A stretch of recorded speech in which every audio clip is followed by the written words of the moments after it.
for 2 years in a row, so huge accomplishment with Gabe and his committee. We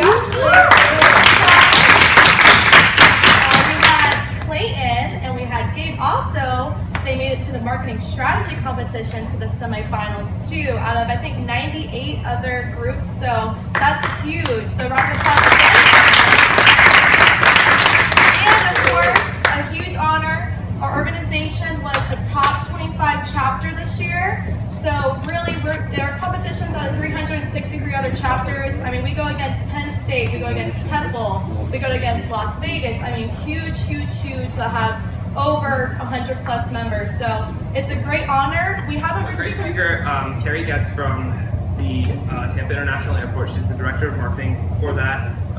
She worked here as our coordinator of communication for the College of Business, and before that, she was an audience development manager for the Strauss Center. So she has a great background in marketing and communications. And today she's going to talk about airport branding and how they're navigating that expansion that's going on at the airport downtown, or the airport in Tampa. There are two forms of change in the world, and you have to look at that and you have to ask the client, what form of change are you after? Are you after revolutionary change, which is going to happen very quickly? It's going to happen very messy, and it's going to be your job to keep it as not messy as possible, or really looking at evolutionary change, which is a slow, gradual movement towards what the end result will be. Well, right now, we're in revolutionary change. We are embarking on a $1 billion master plan right now at taking apart a brand and taking a brand from one space to another. So of course you have to look at where you were, and for us, we were created in 1971. So it's very unusual to have an airport this old that is still operational and to see this kind of investment into this building, because a lot of master plan or large scale building growth is going to be raise it, build another. Build it on another parcel of land, then raise the original airport, make it parking or whatever you want it to be. Or you see something like what Atlanta did. For those of you who drove to New Orleans, did you drive through Atlanta? Or did you just cut it? Yeah, a couple of people did, and some people just cut over probably 10. If you did, you realize that the Atlanta airport is one exit, and their international terminal is another exit. That's how far away it is from the original. It's 2 exits on the interstate. So these are the things that we want to think about. So what we have is our humble beginnings in 1971, and then what we are right now, which is an O&D airport, originating and destination airport that services about 18 million people a year. An O&D airport means that most people are only taking one leg of their flight. We're not a transfer. We're not an Atlanta or an O'Hare or a JFK. So when people are coming to us, they're probably going to get on a flight and go to wherever they need to end up. Or they're going to do their transfer somewhere else.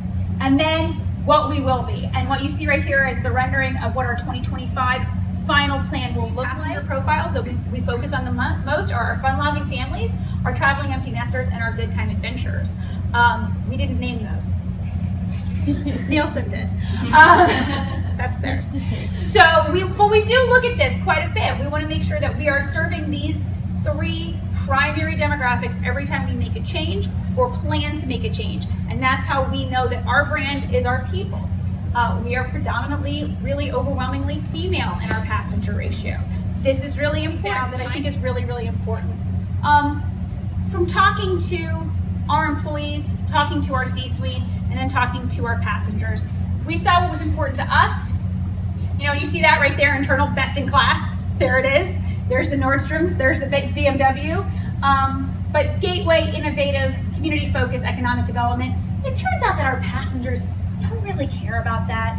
They really don't care about the economic development that $1 billion worth of does in expansion. It's great. People have joined us on April 23rd. We open up our runway for a 5K on the runway. It's our open house. Everything benefits United Way of Tampa Bay, and it's our brand at its best. And then the Elevate, that was our art program. We are actually going to be buying $1.3 million worth of new arts to put in our lovely new renovated building. And so if you're into art, listen on next Thursday. We're going to reveal what world-class artists we are bringing in to do specific works that are commissioned by the airport for the airport. And I've gotten to see some of the stuff, and it's really, really cool. So that's kind of the cool stuff. And at the end of the day, we make a lot of spreadsheets. We tell people what's going on. We monitor and maintain everything, and we constantly tweak our message to make sure that we are constantly addressing the passengers in as real a time as you possibly can.